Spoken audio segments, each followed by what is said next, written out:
This is the Boudica's Legacy Hostel where I stayed last night. It's in an old converted church. It actually still has the bell in the bell tower. The owner, Tom, was telling me that it was made by the same company that made the Liberty Bell, which is pretty cool. He and his wife are amazing hosts, and they fed us dinner last night. We had a home-cooked meal. They have space for about 5 hikers, 1 private room, and 4 bunks. There is a beautiful little garden out back. They've got roses, and then they've got organic gardens back here where they grow a lot of food, make salad, that sort of thing. So really nice little place. They're in the process of converting it to their home. They've only been here a couple years and just started taking hikers last year, but really wonderful place. Fire pit, area to sit, and then I was able to dry out all my gear last night. I hung up my tent and my ground cloth and everything here on the fence, so that worked out really well. And just really wonderful people. Had a great time. Something tells me that this is what I'm going to remember about Virginia. Oh, I was looking forward to green meadows and pastures and fields, and I've had a few of those, but man, rocks. Rocks, rocks, rocks, rocks, rocks. Makes me wonder what Pennsylvania is going to be like if Virginia is the rock state. Yesterday I rushed through my 10 miles because I was, well, number one, I wanted to see how fast I could do it, and number two, I was eager to get to the partnership shelter into Marion to resupply. I didn't know I was going to be staying at the hostel until actually I got there. I was there checking out the shelter, and Packrat had gone off to the visitor center, and he came back and said, hey, there's a hostel and they're coming to get me in 8 minutes. So I grabbed my stuff and followed him, and when the driver came I was like, can you please take me too? And he did, and Eric went as well. So there were 3 of us there last night, and as I showed you earlier, it was a great place. We had a wonderful time. Their hospitality was amazing, and just so friendly and caring to hikers, and homemade dinner was amazing. Nothing like having a good home-cooked meal. So anyway, that was worth the rush, but I was curious to see what my pace is if I just hike at a comfortable pace now that I'm feeling stronger and healthier. So I just checked my first mile, which included lots of little ups and downs on those rocks I just showed you, and I did 2.2 miles in my first hour. So I feel like that's pretty good. I would love to get up to 2.5 at some point, but so far I'm doing pretty good. Happy with my pace, and I'll see how I average for the day. This part of the forest is completely covered with ferns. It's pretty wild. Looks like something out of the dinosaur age. And some of them they're so tall. Some of them are almost waist high on me, which is pretty wild. I never in my imagination pictured anything like this, except maybe in the Land of the Lost in a movie or something. But there are just acres and acres and acres of these ferns. It's beautiful.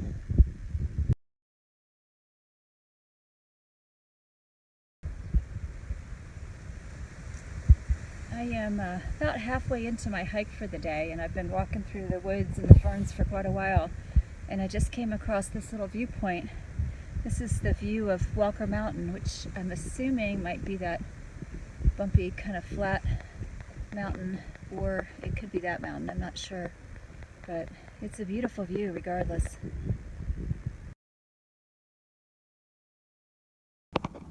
Well, this is the one-room schoolhouse, and I'm in luck.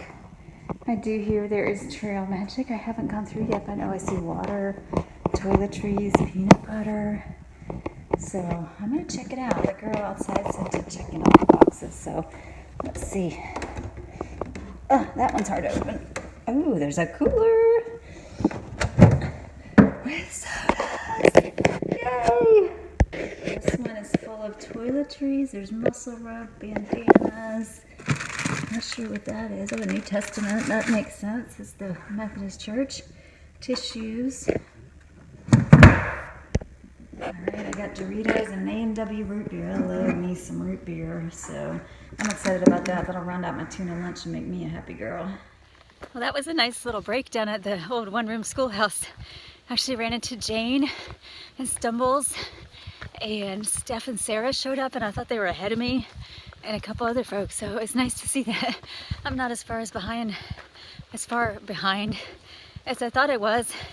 And sounds like even when I go home for my little 5-day break, I won't be that far behind, so there's hope for me to kind of catch up to some of the hikers that I know and not be the last hiker on the AT, which I have visions of, unfortunately, but I know I can pick up time, and I'll pick up miles, and it will all be good. So I'm excited about going home, very encouraged that when I get back, I'll be able to make the miles I need, and yeah, it's all good.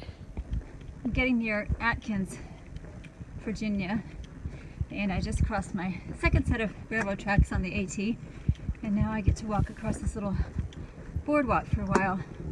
I think it's only a couple miles to the campsite I plan to stay at tonight, and this is turning into a little bit more of the Virginia that I imagined.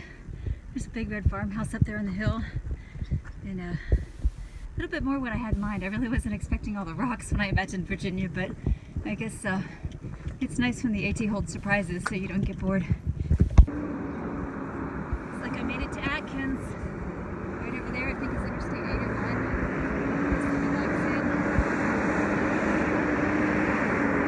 The AT goes from here.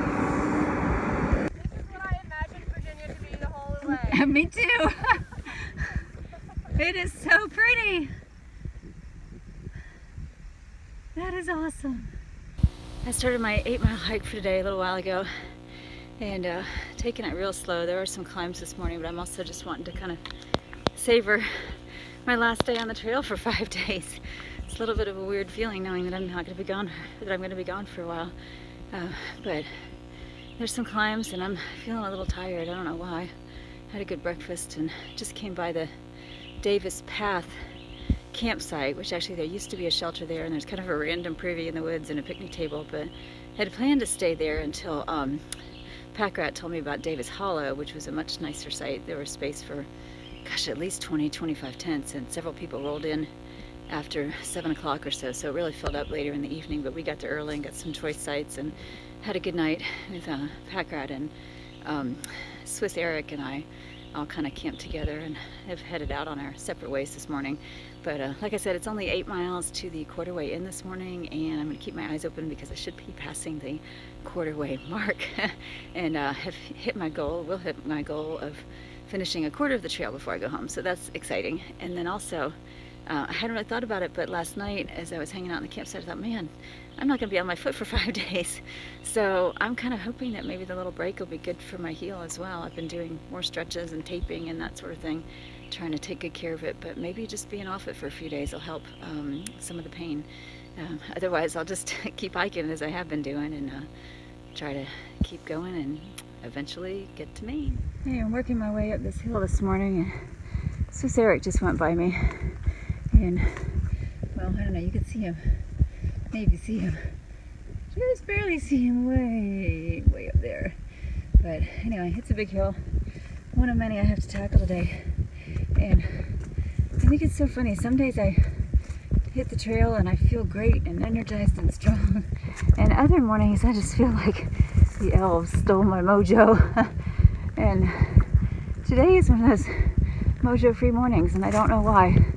I can't figure out if it's something in my diet, if it's how I sleep, what it is, but it's a good thing I'm not in a hurry, because yeah, these hills are kind of kicking my butt.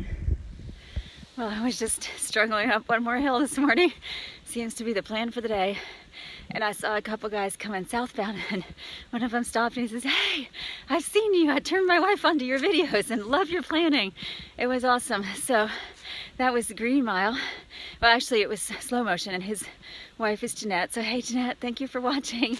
And his friend Green Mile. So we took a couple pictures together, and it's just awesome to see folks out here who've watched me and have found value in my planning videos and my trail videos. So thank you guys, everyone, for watching, and also for being patient. I know it's taken me forever to get some of these videos up, but I'm doing my best to get caught up. So what does the hill look like? This is a hill. I don't know, there's even some tiny steps way up there. I think I've got a 1,000-mile climb, or it feels like 1,000 miles, 1,000-foot climb in a mile, twice today, plus a lot of smaller climbs, so I'm not complaining. It's a treat to be out here, but yeah, just one of those days where these are a little harder than usual. All right, I'm at mile 550.5. That means I'm more than a quarter way done with the trail, and I didn't see any special signs to take pictures of to celebrate, but I'm doing my own little celebration. I'm just happy. That's a big milestone. I know it means I still got 3/4 of the way to go, but I'm thrilled. And I am just getting ready to go down 1,000 feet, then I have to go up 1,000 feet, then I go down 1,000 feet, and then I think I might go up another 1,000 before I get to the hostel tonight. So it's one of those days, and that's okay, but I'm definitely taking it slow. I've been hiking for 2.5 hours, which means I should have done about 5 miles, and I haven't even done 4. But I'm gonna sit, take a break, drink some electrolytes, get some food in me, and see if that sort of changes the way I'm feeling. I could certainly use a little bit more energy this morning.